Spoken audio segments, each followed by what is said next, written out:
الحمد لله رب العالمين والصلاة والسلام على سيد المرسلين وعلى آله وأصحابه أجمعين نحمده ونستعينه الكريم والصواب একান্ত প্রিয় সংগঠন বাংলাদেশ জামাত ইসলামী রবীন্দ্র পরিবেশন শাখার আয়োজনে দাঁড়িপাল্লা প্রতীকের সমর্থনে আজকের এই সংক্ষিপ্ত সমাবেশের সম্মানিত দায়িত্বশীল নেতৃবৃন্দ, উপস্থিত আমার অত্র এলাকার শ্রদ্ধ প্রাণপ্রিয় মুরব্বী যুবক প্রতিকাতা, পর্দার আড়ালে আমার মা ও বোনেরা, সম্মানিত ভোটার ভাই বোনেরা, আসসালামু আলাইকুম ওয়া রাহমাতুল্লাহি ওয়া বারাকাতুহু। ওয়ালাইকুম আসসালাম ওয়া রাহমাতুল্লাহি ওয়া বারাকাতুহু।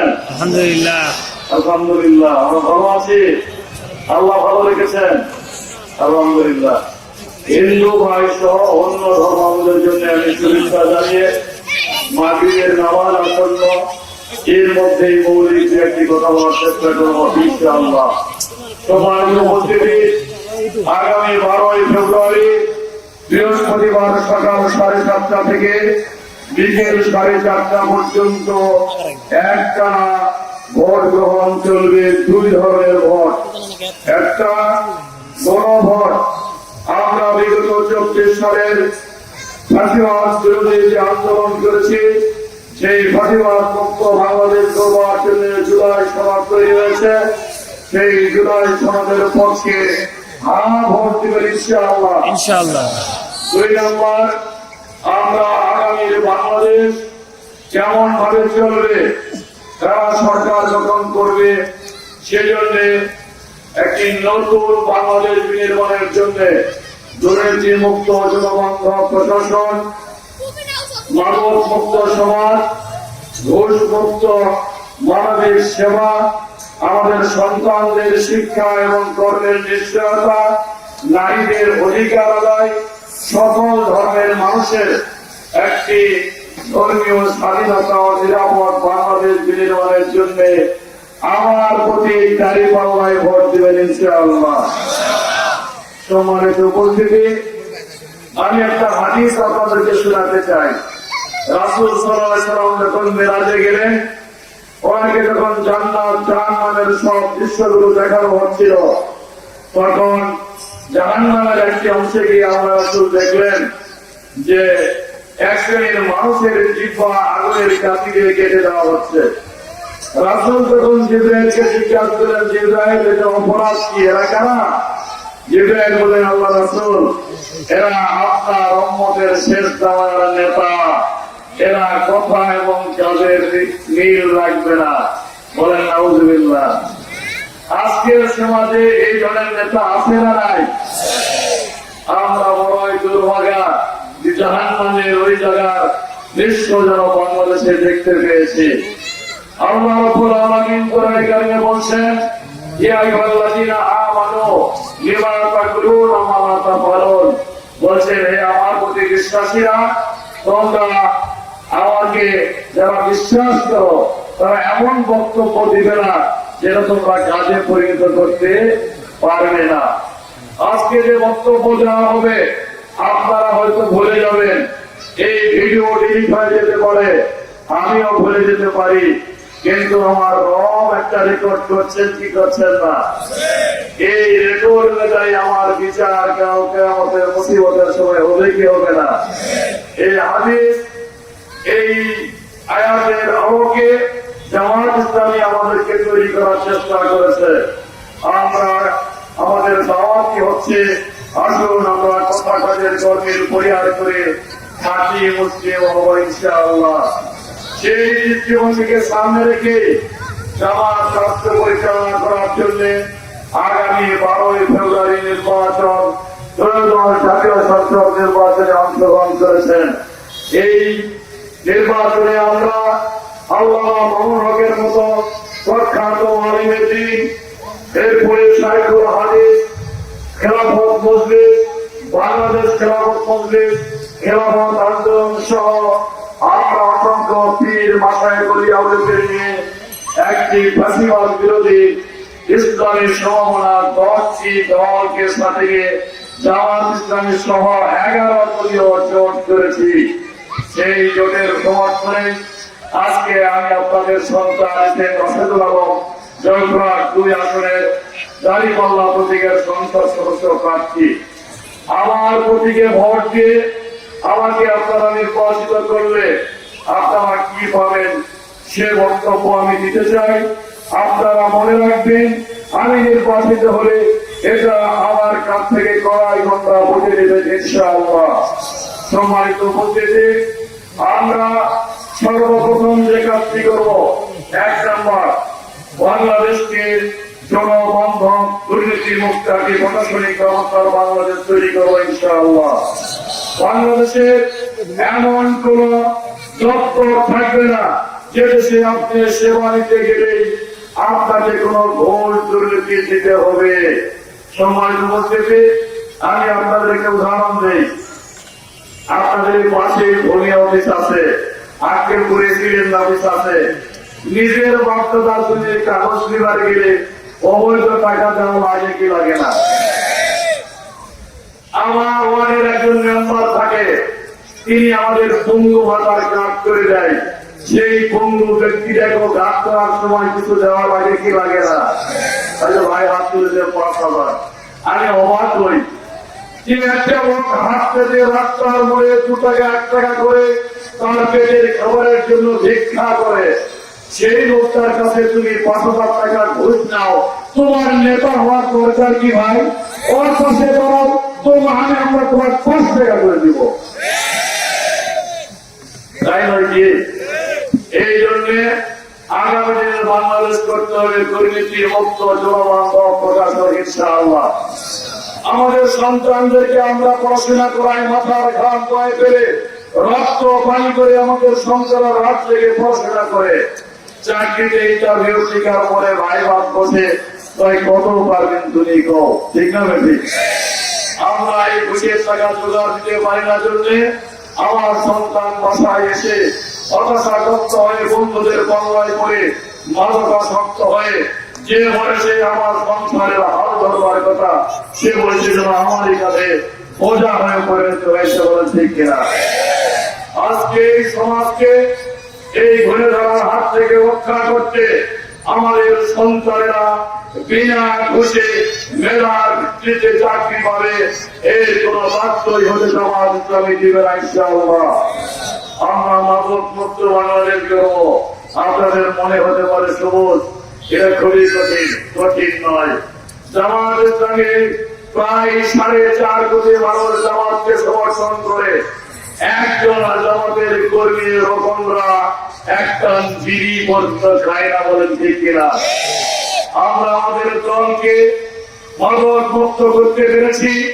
আগামী দিনের বাংলাদেশকে মাদক মুক্ত করব।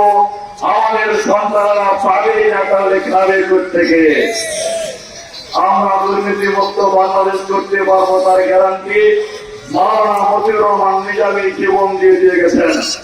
বিগত দিনে 2001 সাল থেকে 6 সাল 4 দলীয় জোট সরকার ছিল, মনে আছে?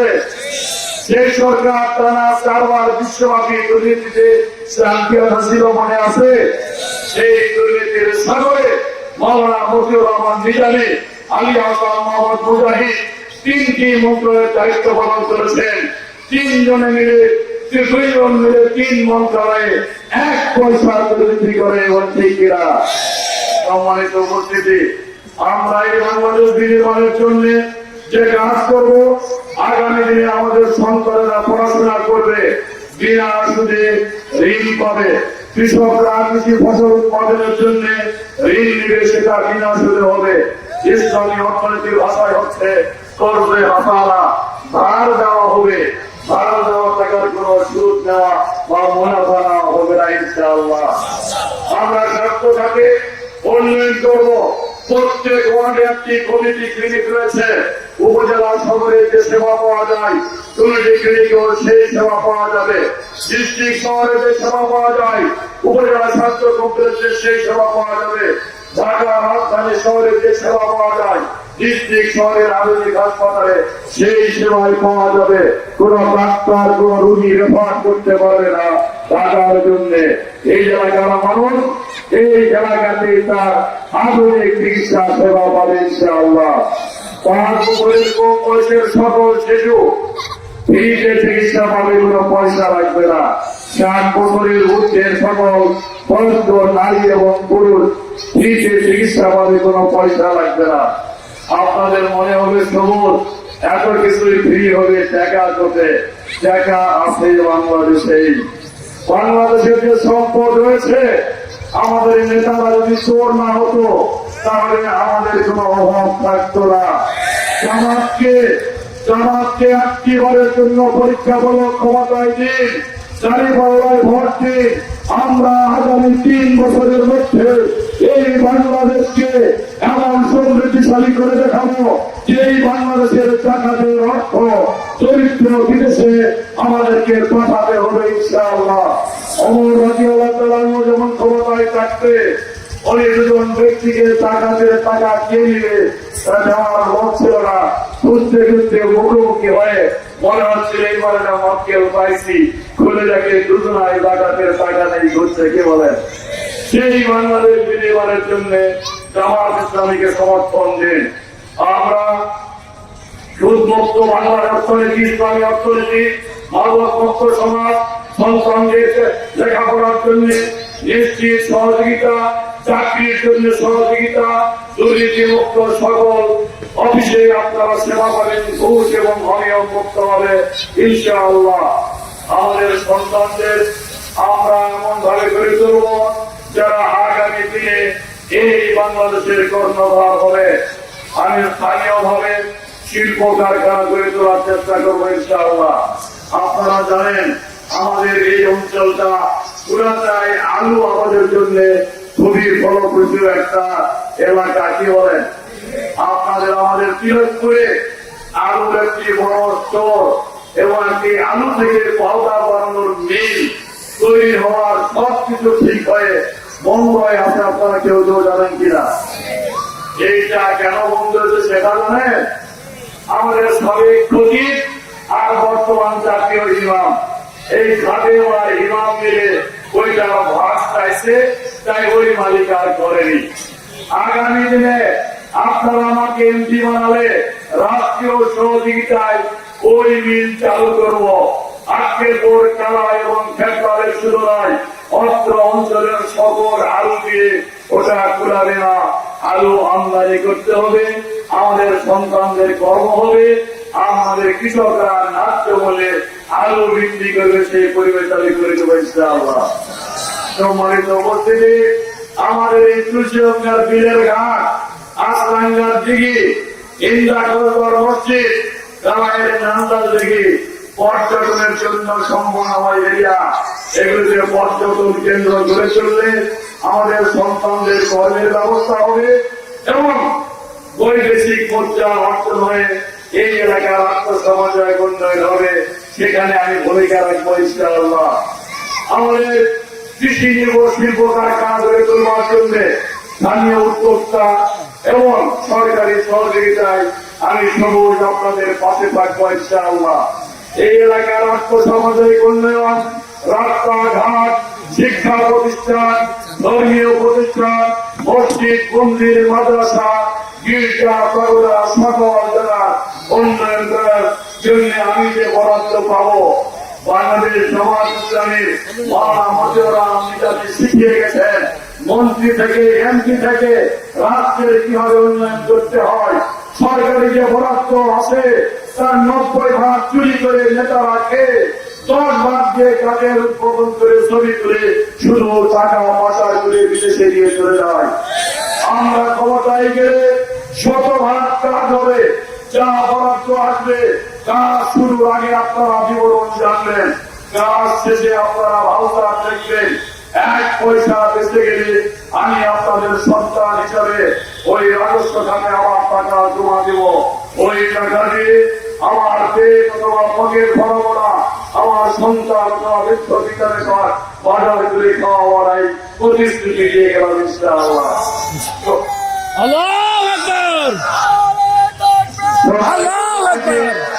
আমার আক্কেলপুর উপজেলায় আমি বসবাস করি। আমি একজন মুক্তিযোদ্ধার সন্তান। আমার মা একজন প্রাইমারি স্কুলে হেডমাস্টার ছিলেন, রিটায়ার করেছেন। আমি জুলাই যোদ্ধা। আমি আমার পরিবার নিয়ে গর্ববোধ করি।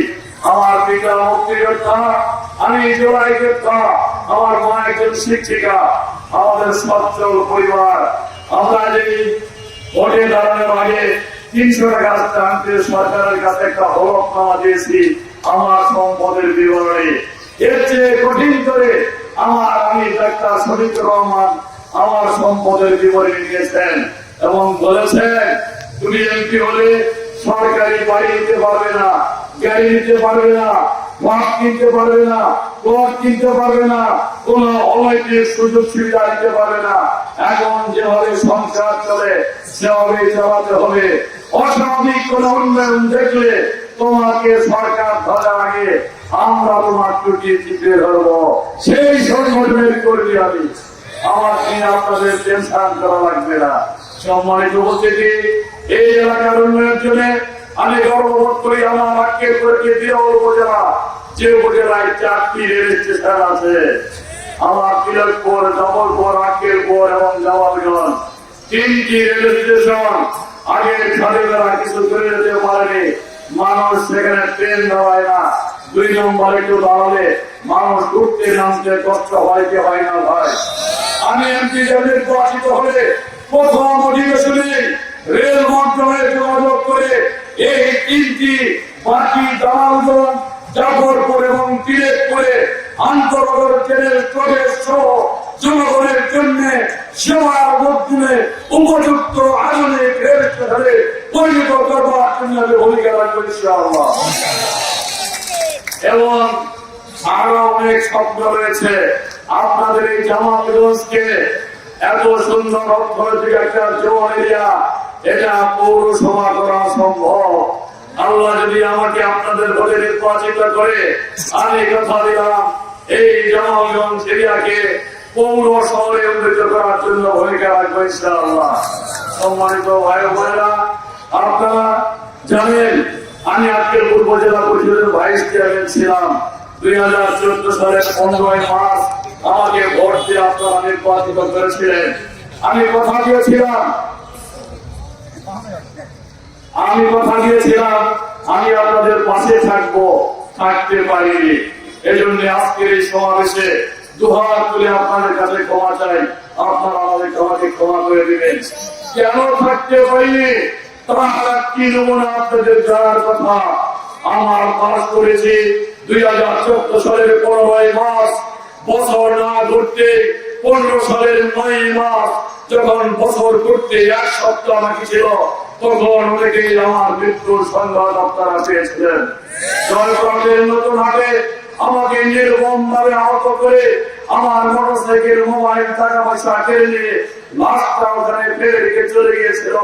পুলিশ আমার সেই কথিত লাশকে মাজায় রসা লাগে টেনে হিসতে একটা ভেঙে তুলে জয়পুর আধুনিক হসপিটালে মর্গে ফেলে গিয়েছিল। আমার বাবা মা, বৃদ্ধ বাবা মা, আমার মুক্তিযোদ্ধা পিতা, আমার শিক্ষক মা, আমার বোনের নেতৃবৃন্দ সেখানে হাহাকার করে কেঁদেছে আর বলেছে আমাদের সন্তানের লাশটা ফেরত দাও। ওরা বলেছে পোস্টমর্টমের পরে দিব। পোস্টমর্টম করতে যায় ওই তোমার ডাক্তার দেখে আমি বেঁচে আছি আলহামদুলিল্লাহ। আমি আপনাদের সেই সবুজ কয়েক ঘন্টা লাশটা ঘরে করেছিলাম। এরপরে আমার পিতা মাতার কাছে আমাকে আর ফেরত দেওয়া হয়নি। লাশ হয়তো ফেরত দিত। জীবিত আছি ভেবে মাথায় বসা, পায়ে লোহা জানলারে, হাতটা পিছন দিকে পিঠ পোড়াকে বেঁধে আমাকে একটা অ্যাম্বুলেন্সে তুলে কোথায় চলে গেছে আমার বাবা মা জানতো না। হাহাকার করেছে, সন্তান মরে গেল, লাশটা পেলাম না, আমাদের লাশটা দাও। অনেকেই আপনারা আমার বাবাকে ফোন করেছেন যে সবুজের জানাজা কখন। আমার বাবা হাহাকার করে কেঁদেছে আর বলেছে ভাই এখনো ছেলের লাশ পাইনি, জানাজার সংবাদ কি বলে দিব আপনাদেরকে। 10টি যাওয়ার পর আমার জ্ঞান ফিরে দেখি আমি বগুড়া শহীদ জিয়াউর রহমান মেডিকেল কলেজের পিছন ছেড়ে পড়ে আসি। পুলিশকে জিজ্ঞাসা করলাম ভাই এটা কোথায়? বললো যে শহীদ জিয়াউর রহমান মেডিকেল কলেজের পিছন ছেড়ে। আমাকে 10 দিন পরে জ্ঞান ফিরা অবস্থায় ওই নিরুপায় অবস্থায় বগুড়া জেলখানায় নিয়ে যাওয়া হলো। সেই জেলখানায় আমি অনুরোধ করলাম আমাকে একটু জয়পুরহাট দেন, আমি আমার বাবা মার সাথে যোগাযোগ করতে পারবো। ওরা আমার কাছে 10,000 টাকা দাবি করলো। আমি জীবন মরণ বসুন্ধি করে 10,000 টাকা কোথায় পাবো? তখন ওই জেলখানার মধ্যেই আমার জামাতের ভাইরা যারা বগুড়া ছিল তারা আমার কাছে কিস্তির টাকা থেকে 10,000 টাকা দেন এবং তার বিনিময়ে একটি হিসাবে করে আমাকে ব্যবস্থা দিল।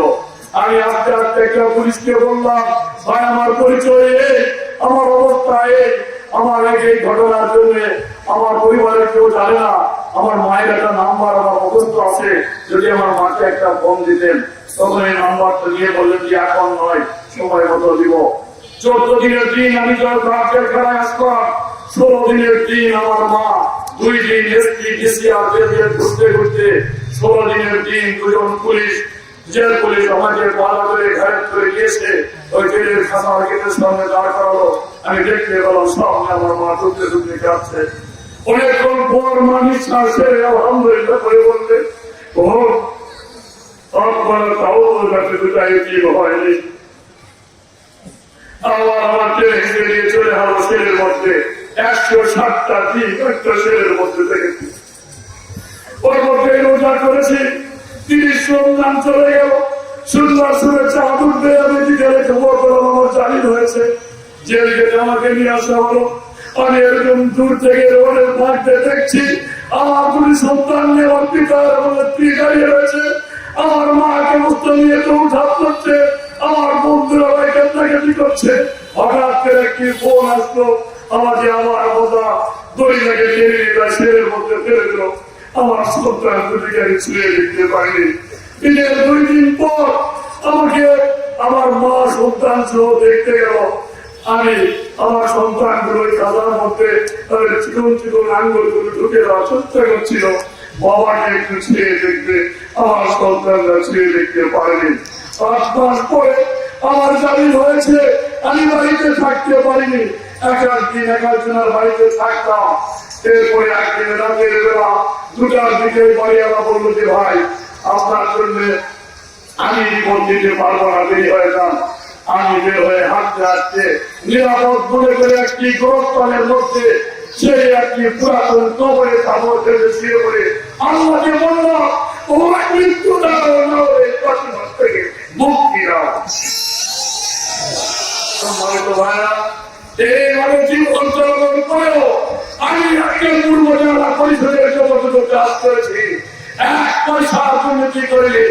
এখন যারা এসেছে সবের হিসাবে ভূমিকা রাখার জন্য এখানে সেখানে কাগজ দেখাচ্ছে আপনার হয়ে এই হবে সেই হবে। একজন হেডমাস্টার রিটায়ার করার পরে দপ্তরীয় তাকে আইন বলে ঠিক কিনা?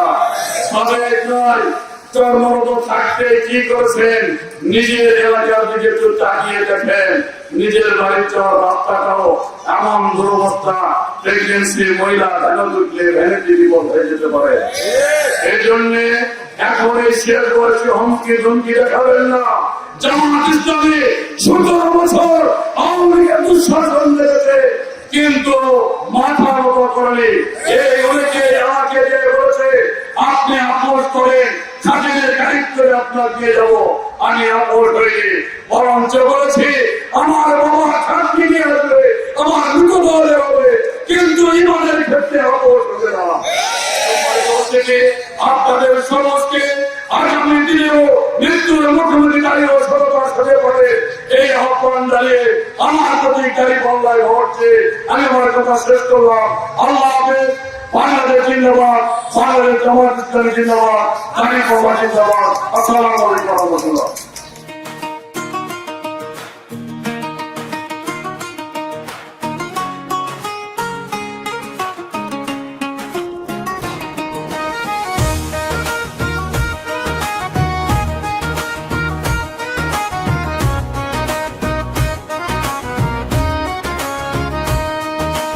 দেশের মানুষ আর কত কাল সইবে।